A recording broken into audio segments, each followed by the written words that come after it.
Alright, so this is going to be instruction of the arm massage. First thing you want to do is you want to start with compressions, so it's just a light compression, nothing too crazy.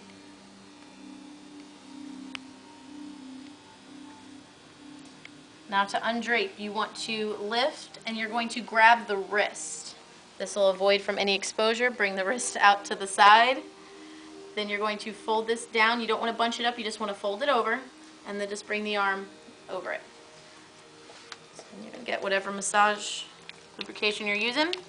I like to start at the top so all the lotion doesn't end up on their arms. So I'm going to come one hand above, one hand below. I'm going to come down like this. And then over here. And then we're going to just do a nice sweeping effleurage move up. Deeper strokes always towards the heart. Easy stroke down. Do that a couple times. And then we're going to start with the hand. Now with the hand, you want to pay good attention to the thumb pad as well as the pinky pad.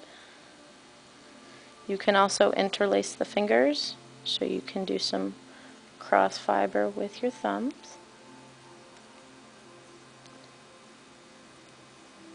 You want to make sure not to hyperextend the wrist because if they have arthritis or anything like that, it's going to irritate. Okay, we're just going to bring it down to do the back of the hand. You want to come down each finger. Just look kind of like a little money-making motion.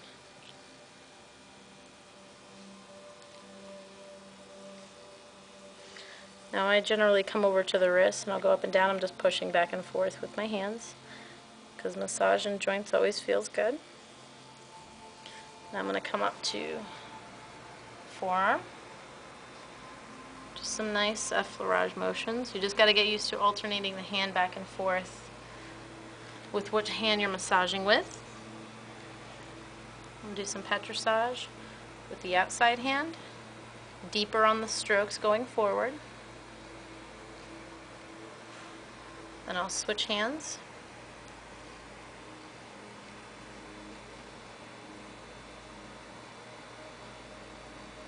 Then I'll come back and I'll turn the hand over and I'll start with deeper work with my thumb, do some stripping on the outside. And as you get up near the elbow, there's going to be a lot of tension, so you want to check the pressure. Is that pressure okay?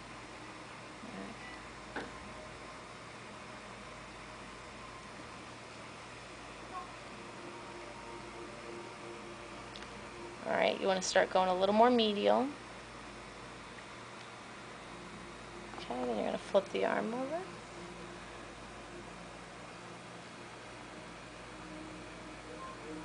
Now right about here is where there might be a lot of muscle tension. Now if your thumb starts to get tired, you can also do the same thing with the heel of your hand right here.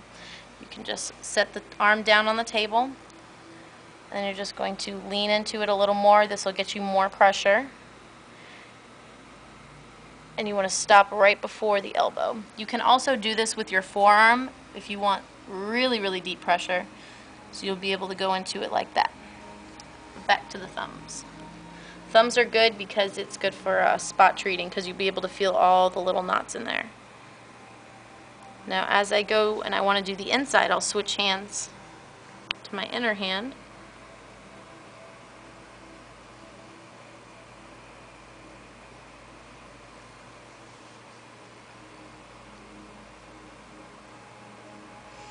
And there might be some tension right on the inside, just like there was tension over here. There might be some muscle tension right in there. So you want to work that a little more, make sure you check the pressure. And then I'll finish that off over here. You don't have to spend forever on the arms.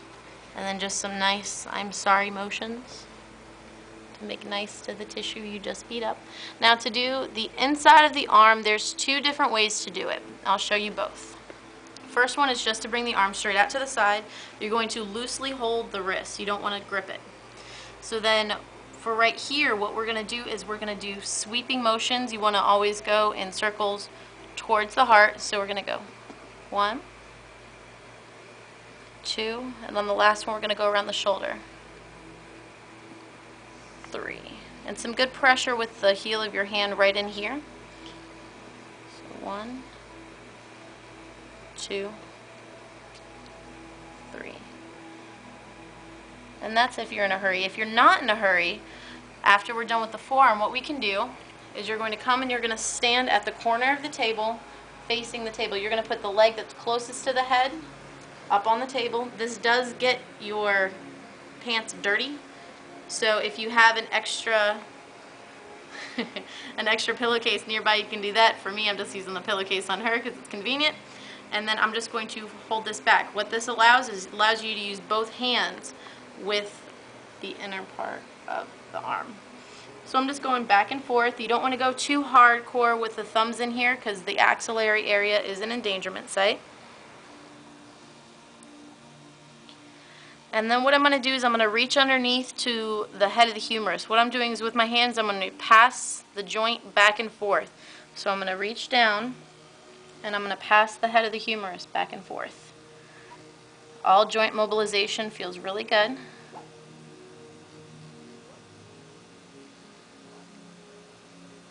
Okay, and I'll do some nice finishing motions. If they have tension in their elbow area, this will be a good time to address it. Tennis, any sports, bowling if you like to bowl, racquetball, any of the ones that involve arms. And then to take your leg down, you just pick it up, and as you're sweeping down, you're just going to take your leg down, and then we're going to come back down to this position. Now to do the outside of the arm, real easy. Just want to do some petrissage motions. You can also use the alternating back and forth.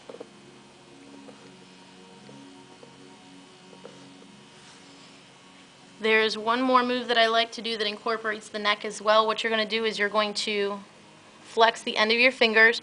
You're going to reach underneath. You're going to stay on this side of the spine, and you're going to grab the upper traps and you're just going to rake it towards you. So you're just going to pull with some good pressure. So you're going to rake it towards you, and then what happens is your other hand is going to follow through to give you a chance to reach back up to the neck. So this hand, the back hand, is just doing this motion over and over again. So what happens is, we'll put it together, you're going to rake with your outer hand, then follow through with your inner hand. Then rake and follow through. So it's just one smooth motion. It gives your outer hand a minute to replace itself so it doesn't feel like you let go. And then we're just going to do some finishing strokes. We're going to come down. And now we're going to do effleurage up the entire arm so they know we are done. And out. And I like to give a nice little jostle at the end just to relax. As a side note, there are some clients that tense up their arm and they'll try to hold it out like that when you're trying to do the hands. All you want to do is kind of do a little shake, and that'll get them to realize that they have to relax. So, just in case. And then to replace the arm, you just want to cover the shoulder first and the arm, and you're just going to put it back underneath the sheet. And then your closing compressions. And that's it. Woo.